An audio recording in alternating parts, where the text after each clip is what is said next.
हार्दिक स्वागत। मैं हूं आरडी वर्मा। आप देख रहे हैं live India news. Live India news के माध्यम से हम आपको दिखाते हैं शहर में हो रहे हर घटनाक्रम को। तो आइए देखते हैं आज के मुख्य समाचार। एएस फिटनेस हब व्यायामशाला का भव्य उद्घाटन काल्हर में। उद्घाटक के रूप में पहुंचे आमदार और नामदार। तो आइए ले चलते हैं आपको ग्राम पंचायत काल्हर में, जहां के आयोजक अरुण भोई सर ने एएस फिटनेस हब का भव्य निर्माण करवाया, जहां उद्घाटक के रूप में नामदार पालक मंत्री श्री एकनाथ शिंदे साहब और उनके साथ भिवंडी पूर्व के आमदार रुपेश महात्रे पहुंचे, जिनके शुभ कर कमलों से एएस फिटनेस हब व्यायामशाला का भव्य उद्घाटन किया गया। आइए देखते हैं एक रिपोर्ट, जहां लाइव इंडिया न्यूज के संवाददाता ने कुछ चित्रण किए। सर्व सन्मान्य मान्यवर आणि या फिटनेस हबचे संस्थापक अरुण भोईर आणि अमित पाटील यांचे सर्व सहकारी, उपस्थित सर्व शिवसेनेचे सन्मान्य पदाधिकारी, या भागातील सर्व मान्यवर बांधव आणि भगिनी, खरं म्हणजे आजच्या या धकाधकीच्या काळामध्ये अशा प्रकारच्या फिटनेस हबची आवश्यकता आहे, अशा जिमची आवश्यकता आहे। खरं म्हणजे पूर्वी आणि आता जिम मध्ये बराच फरक आहे। मी पण तेव्हा आपलं हनुमान व्यायामशाळेत जायचो, तिकडचं तेव्हाचं सगळं साहित्य आणि आताचं हे सगळं आपण अत्याधुनिक सगळं आपण पाहिल्यानंतर एक आजच्या या स्पर्धात्मक युगामध्ये अशा प्रकारच्या जिमची आवश्यकता खऱ्या अर्थाने काळाची गरज आहे। आणि म्हणून आरोग्य व्यवस्थित असेल तर निश्चितपणे सगळ्याच गोष्टी व्यवस्थित होत असतात। आणि म्हणून आजच्या या जिमच्या उद्घाटन प्रसंगी मी सगळ्यांना मनापासून शुभेच्छा देतो। सुरू तर झालेली आहे, परंतु कायमस्वरूपी यापेक्षा याच्यामध्ये आणखी भर कशी पडेल, तरुण अधिक या जिमकडे आकर्षित कसे होतील आणि या भागातल्या संपूर्ण तरुणांचं आरोग्य निरोगी कसं राहील। ग्राम पंचायत मानकोली में उप सरपंच चुनाव संपन्न। उप सरपंच के पद पर दिलीप श्रीपत केनी विराजमान। लोगों ने किया स्वागत, सम्मान और दी शुभेच्छा। तो आइए ले चलते हैं आपको ग्राम पंचायत मानकोली में, जहां उप सरपंच का पद रिक्त पड़ा हुआ था और उप सरपंच के पद पर दिलीप श्रीपत केनी विराजमान हुए और उनका स्वागत सम्मान गांव की जनता ने, सारे सदस्यों ने मिलकर किया।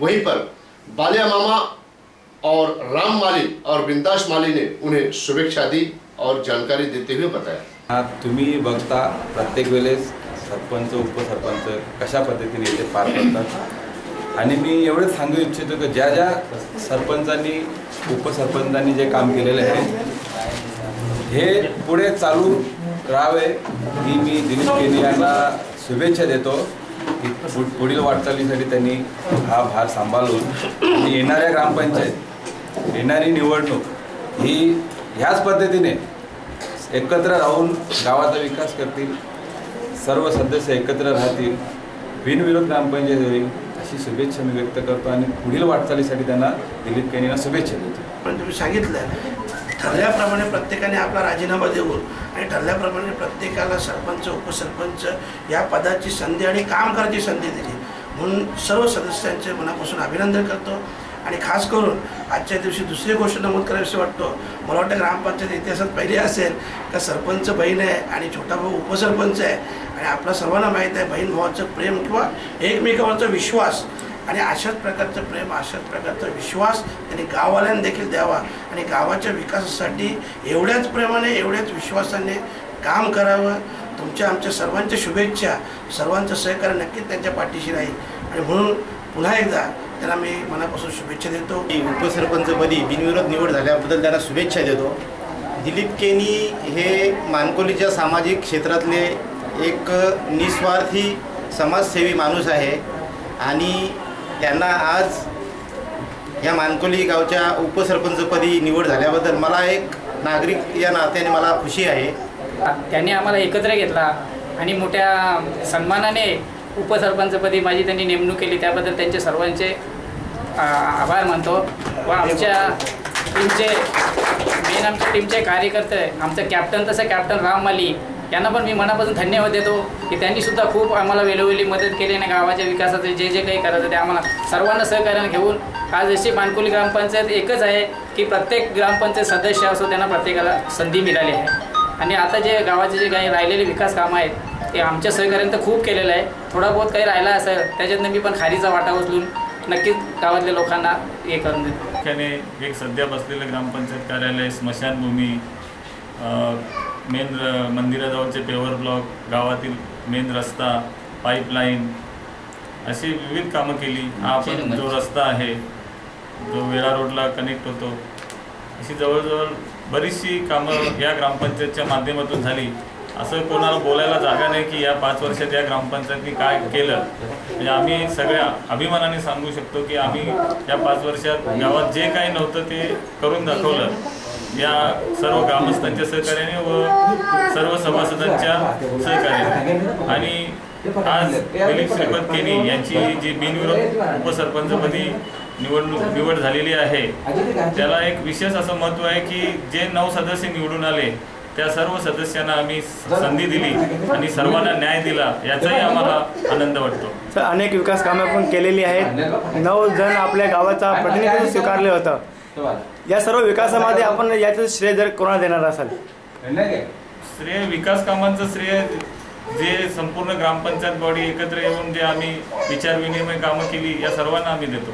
माननीय देवानंद थले के जन्मदिन को लेकर विविध कार्यक्रम का आयोजन और धूमधाम से मनाया गया. आवास पर थले साहब का जन्मदिन, लोगों ने दे पुष्पगुच्छ और शुभेच्छा. तो आइए ले चलते हैं उन जगहों पर जहां माननीय देवानंद थले कार्य सम्राट, माजी सरपंच, संपर्क प्रमुख ठाणे जिला ग्रामीण भिवंडी, ऐसे महान व्यक्ति का जन्मदिन धूमधाम से मनाया गया और उनके मानने और चाहने वालों ने जगह जगह पर उनके जन्मदिन के अवसर को लेकर विद्यार्थियों में नोटबुक वितरण किया, विद्यार्थियों में खाऊ बांटप किया और कई जगहों पर तो आश्रम शाला में वहां के विद्यार्थियों के लिए खाऊ वितरण किया और उन्हें कुछ डोनेशन भी दिया. जानकारी के अनुसार बता दें कि अनगांव में, काल्हेर में, वल गांव में, वेले गांव में, सारंग गांव में और कई अन्य स्थानों पर विद्यार्थियों को नोटबुक वितरण की गई, विद्यार्थियों को खाना बांटा गया और विद्यार्थियों को खाऊ बांटप किया गया. नाना तरह के कार्यक्रम का आयोजन माननीय देवानंद थले के जन्मदिन के अवसर को लेकर किया गया. याबद्दल खरोखर मनाला खेद वाटतो की आज हा योगायोग घडवण्यामध्ये गुरुनाथ म्हात्रे आणि प्रेमनाथ म्हात्रे यांचं फार मोठा हात आहे. त्याचप्रमाणे इथे आल्यानंतर मला यादव सरांनी सर्व इथली कल्पना दिली की आम्हाला काय काय अडचणी झाल्या आणि खरोखर हे रोपटं लावण्यामध्ये आमचे बंधू विश्वासजी थळे साहेब यांचाही हात आहे. किंवा त्यांनी लावलेलं रोपटं कधीही लहान फुटलं नाही तर मोठं वृक्षातच रूपांतर झालंय. उत्तरोत्तर थळे साहेबांनंतर हे रोपटं असंच भरभराटीने मोठं करण्याची जबाबदारी आम्ही घेऊ. हे नक्कीच समाधान वाटते ते शब्दात सांगण्यासारखं नाही की आज जिथे गरज नाही तिथे बऱ्याचशा गोष्टी आपण करत असतो आणि या आश्रमात आल्यानंतर आम्ही थोडंफार तुमच्या बरोबर गप्पा गोष्टी किंवा खाऊ वाटप असं पण एक आनंद तुमच्या बरोबर आम्हाला जास्त मिळतो. आम्हाला ईश्वराने दिलेलं आमचं आयुष्य असं तुमच्याबरोबर घालवण्याची संधी मिळो, जास्तीत जास्त आम्हाला वेळ मिळो, आमची प्रकृती निरोगी राहिली तर आम्ही 100% तुम्हाला वर्षात नाही तर महिन्याला तुमच्यासमोर भेटायला तुम्हाला येणार. आणि उत्तर आश्रमाची काही कंडिशन असेल, डॉक्टर रानडे साहेब असतील किंवा आमचे मित्र खारीक साहेब असतील, हे आम्हाला नेहमी सांगत असतात. यापुढे आम्ही तुम्हाला वर्षातून एकदा नाही तर महिन्यातून एकदा भेटण्याचा प्रयत्न करू. लालच नाही, प्रत्येकाच्या मनात शांतता आहे की हे गाव शांततेत चाललं पाहिजे. आणि मला वाटतं मित्रांनो, आता येणाऱ्या ऑगस्ट महिन्यातच मला वाटतं आपली इलेक्शन आहे, तेव्हा आपल्यावरती ऑगस्ट महिन्यात खूप प्रेम करणारे लोक आपल्याजवळ येतील. तसं प्रेम त्यांचं खोटं असेल त्याला बली करू नका आणि कुठल्याही प्रकारचं बली न पडता आपण ज्या पद्धतीने एकमेकाला रिस्पेक्ट देऊन आणि ज्या पद्धतीने आपला कारभार चाललो तेव्हा आपले जे शब्द आहेत ते प्रत्येकाने आठवून पुढील राज्य